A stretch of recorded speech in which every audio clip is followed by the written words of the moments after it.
Hello, everybody. Matt Nicoletti here from M&M Podcast. We're here to bring you some more video content for the finals coming up.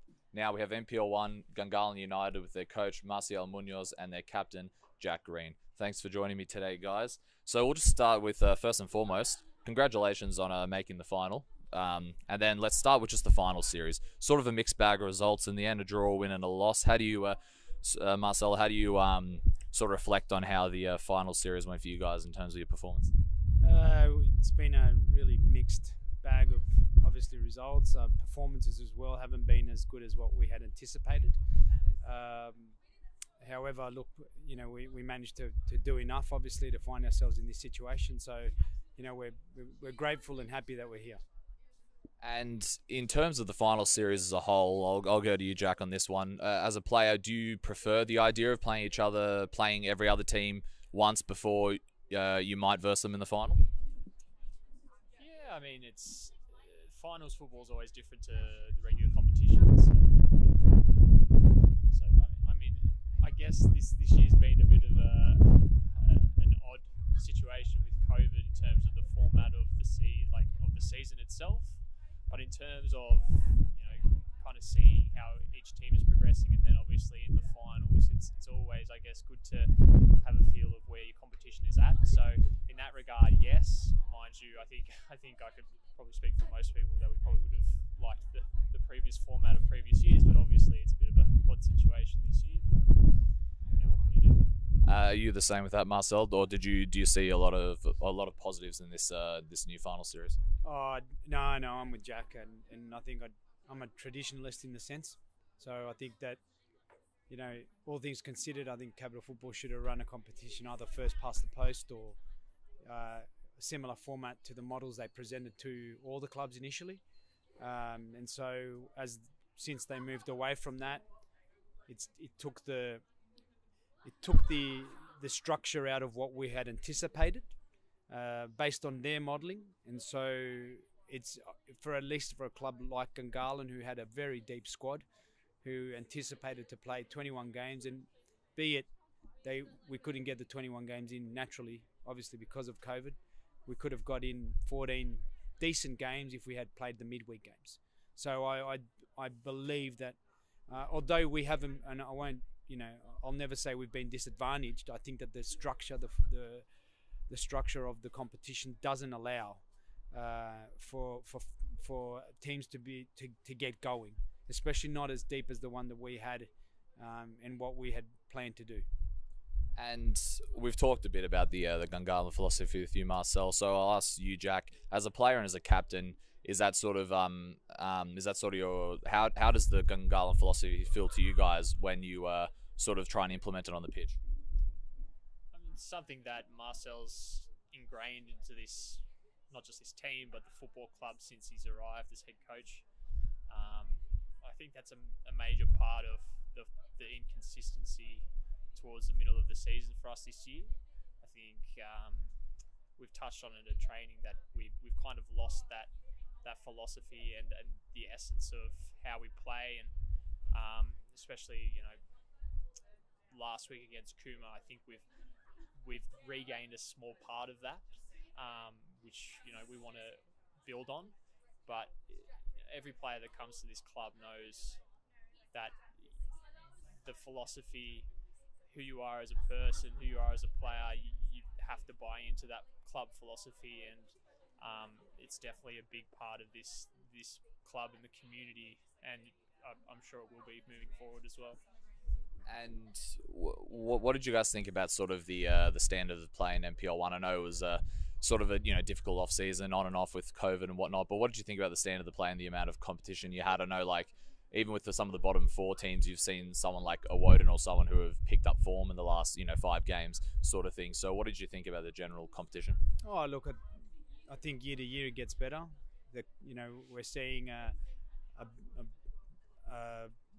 different level of coaching now.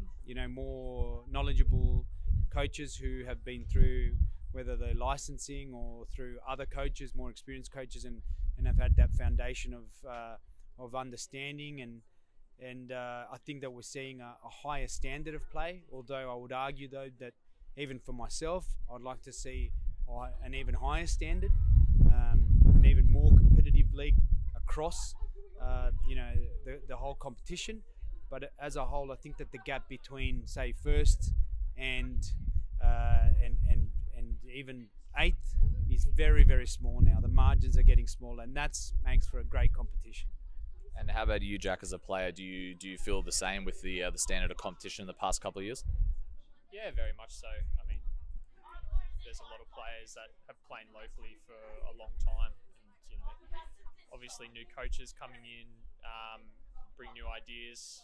Younger players, for instance, like one of ours, Zach Barbatano, showing local talent is really growing in this area. So you can definitely tell on the pitch that it's getting tougher and tougher. I think the expansion into NPL 2 and relegation and promotion, I think, will also increase the level.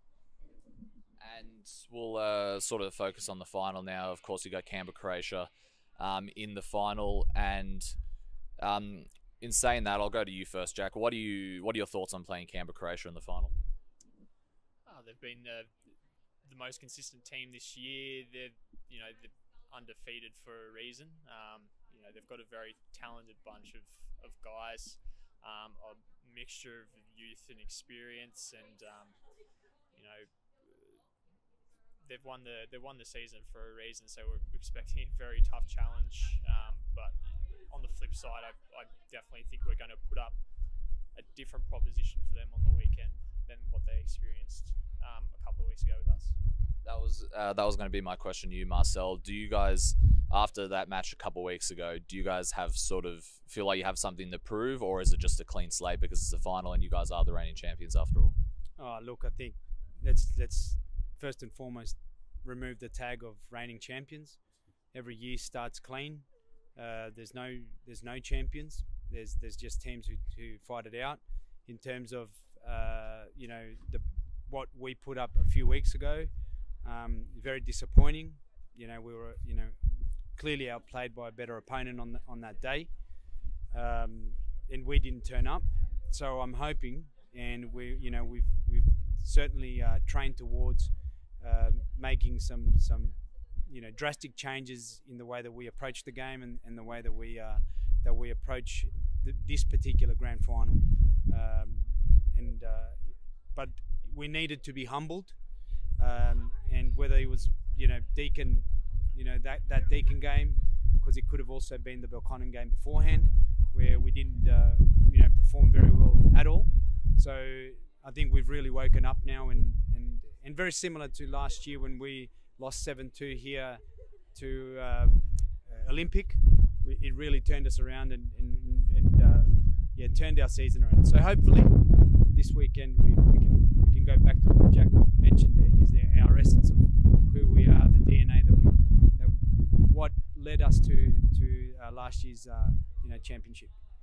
And of course, this final will be a little bit different than previous years due to the COVID restrictions. Most people will be watching it live on Bar TV Sports. So for people who are just sort of tuning into the final, what would you say they're sort of in store for when they watch a NPL 1 final? Oh, look, a fast, attractive, attacking football that's going to be highly contested by both teams, and it's good for the spectator, and hopefully we get plenty of goals with it. How about you, Jack? I'd probably say the same. Hopefully not too many goals against us, though. Thank you very much for joining us, guys. That was Gungahlin United coach Marcial Munoz and captain Jack Green. The final will be at AIS this Saturday, 6 p.m, live on Bar TV Sports. Thank you.